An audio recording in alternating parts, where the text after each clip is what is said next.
It's just more good news, really. Because some of you aren't on Twitter, I think it's important to keep you up to date with what Rupert Lowe is doing. He's knocking it out the park. I'm going to play this clip of Rupert Lowe in the House of Commons. Let you listen to it. It's only 47 seconds. And then I'm going to read you his blog and keep you up to date with what he's been doing. He's the only MP doing this. And the thing is, Rupert is such a strong voice. He's showing the others up for what they are. And while you're listening to this, remember, when things are going wrong with the Labour Party, where are all the Conservative politicians condemning it? It's like tumbleweed rolling through the telly. Anyway, here's Rupert Lowe in the House of Commons. Rupert Lowe. Yeah. Thank you, Mr. Speaker. I sincerely hope that all of us in this House agree that good government is transparent government. In response to my written question... Oh, hang on, I've switched it off. Sorry about that, but right, amateur. In response to my written question on publishing the number of foreign nationals receiving universal credit, I was informed by a Department of Work and Pensions Minister that the feasibility of developing suitable official statistics was being examined. Will the Prime Minister today commit to using his good offices to publish this data transparently? Yeah. Well, I'm grateful to him for raising this, and I know there's been an exchange on it, and as soon as I've got an update for him, I will provide that for him so that he's got it. Thank you. So he's got to provide that for him. Yeah. Hang on. Thank you, Mr. Let Speaker. me just mute it. The trouble is when you get old, you can't see bloody screen so well. Rupert's put, the Department of Work and Pensions now committed to publishing the total amount spent in 2023 on non-UK citizens claiming universal credit, as I pushed for it with the Prime Minister. We are fighting for transparent data. Did you realise that one of the main components in the Manchester airport attackers being brought to justice was the influence of the Reform Party and Nigel Farage? Did you know that? I don't know just how much influence they've had, but one of the reasons that we've seen them brought to justice at all is the influence of the serving MPs sitting in Parliament with the Reform Party. I'm going to read you another post out from Rupert Lowe because you won't see this if you're not on Twitter. Rupert Lowe MP. The flood of unchecked foreign young males across our borders is an undeniable danger to national security. We should not be accommodating these men, spreading them into communities across the country. We have to stop the boats, detain and deport those who do arrive. We need to send a strong message. Now, the relevance of me reading that out is the amount of views it's had, because it's had over 100,000 views. And if you go on the thread, it's positive. There's 700 odd comments all agreeing with him. You go on Keir Starmer's thread, and he puts some blah blah blah blah blah blah blah blah blah blah blah to Keir Starmer. He puts something out, and all you see on the thread are characters like me giving him what for. It's almost a delight. I often put, I'm only here for the thread. I'm not here to listen to you. I'm just here for the thread, because the thread, they're ripping him to pieces. Now, between you and I, and a few others that are watching, hopefully by about 20,000 people by about 5:45, Labour are actually fed up with Keir Starmer and are planning to dethrone him. And the word on the street, you'll have seen it I'm sure, is Wes Streeting. Could you think of anybody worse? I can't think of anybody worse. But the thing is, I don't think Keir Starmer's going to last very long. Actually, it reminds me of when he speaks. When Michael Caine was in Italian Job, he just blew the bloody black doors off. He's so staccato. He's got absolutely no political skills. I mean, really, can you? It could have been worse. It could have been a priest. But what we have to notice now is the momentum of the pushback, the momentum of what's happening and how much notice and articles being published. I mean, personally, I think the Daily Mail have lost their I think they've lost their common sense.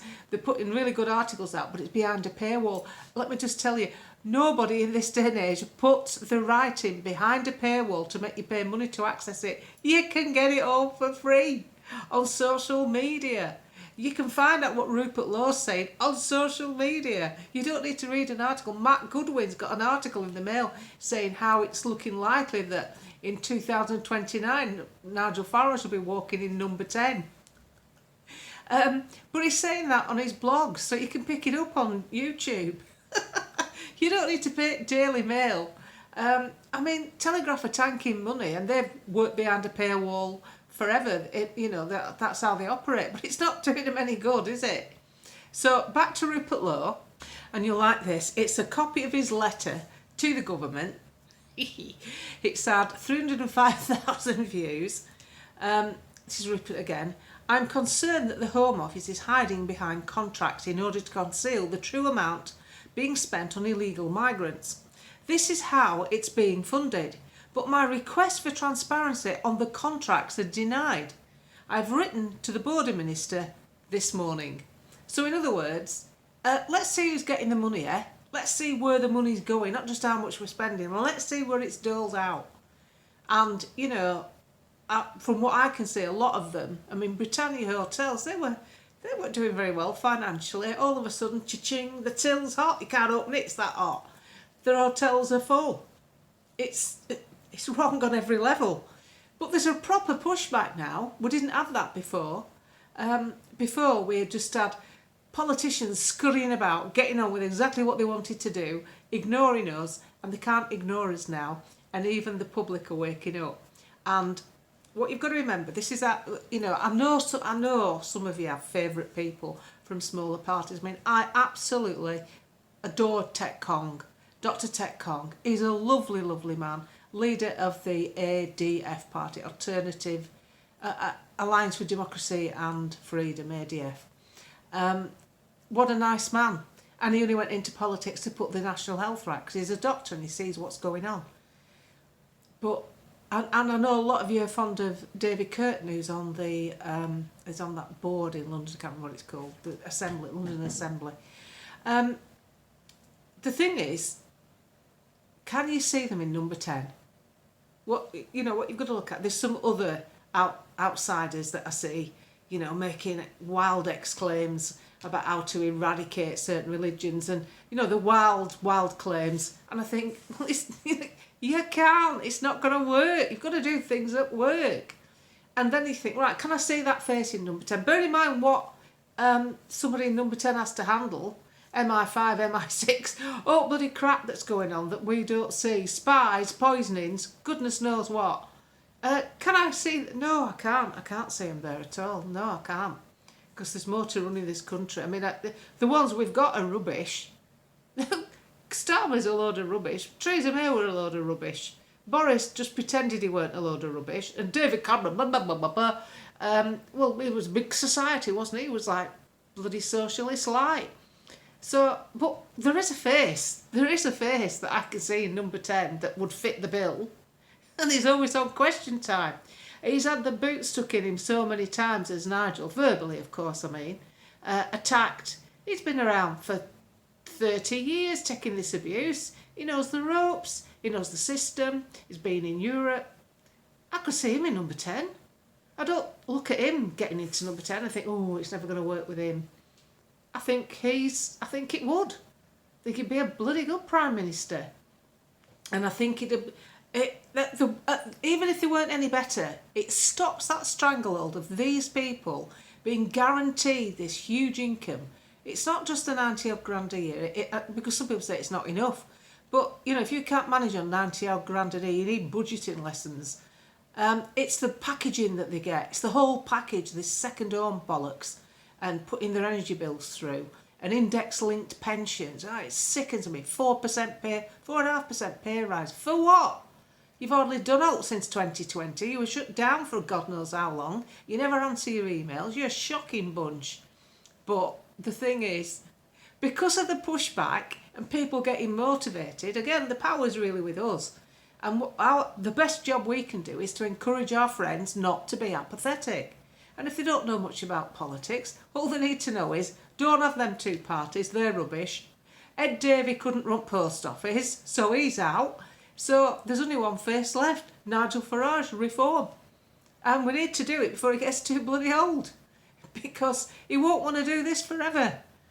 So, but I just had to show you what Rupert Lowe been up to. Another, Matt Goodwin's been given a full-time job on, when I say full-time, 2 shows a week he's getting on GB News. Now, he talks some sense, and that boy does have a pair of hairy swingers, doesn't he? He takes the fight to the wire. So these commentators are coming out that are really good at what they do, putting the point across, and people you can't start slagging off easily. You know, he's a professor, he understands logistics, he understands maths, he understands what's happened in our history. So there's so much movement going on all the time, and I've got to say, looking at it, a lot of what's happened has been due to this boost we've had from having MPs within Parliament. That's the goal, to get more of them, to get enough to get a government. That's the goal. That's what I would work towards. And quality ones, not just people that turn up because they think they want to be an MP, that haven't got anything to offer. They might have dodgy social media accounts. Probably includes me. I'm not dodgy. So it's just more good news, really, because the thing with Rupert Lowe, if you look at his thread, he attracts all the... he attracts commentators, Connor Tomlinson, all these young men. It's important to support these younger people because they'll carry the fight forward. But it doesn't work. I feel better sat here knowing we've got a duffer like Keir Starmer than a pretend do-gooder like Boris or Theresa May or Rishi Sunak. I mean, Rishi Sunak, stick to tap dancing, Rishi. You were bloody rubbish as a leader. I'd rather have that and know what I'm fighting than have this pseudo pretend, oh, you'll be all right because the Tories are in. No, you won't. You'll never be all right with Tories. They're done. Anyway, just more good news.